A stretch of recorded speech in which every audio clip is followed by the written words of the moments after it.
The headlight switch is located on the lever on the left side of the steering column. To turn on your front parking lights, tail lights, license plate light, and instrument panel lights, turn the headlight switch to this position. To turn on the front headlights, turn the switch to this position. All the other lights will stay on.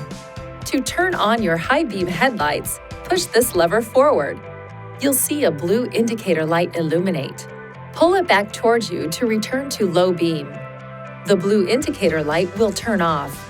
To make your high beam headlights flash on and off, pull the lever towards you and release it. The auto light system allows you to preset the headlights to automatically operate based on exterior lighting conditions.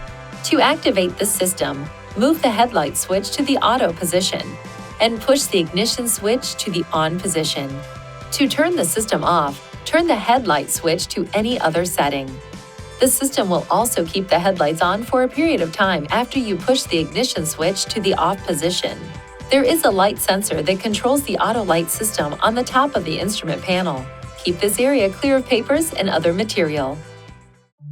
Please see your owner's manual for important safety information, system limitations, and additional operating and feature information.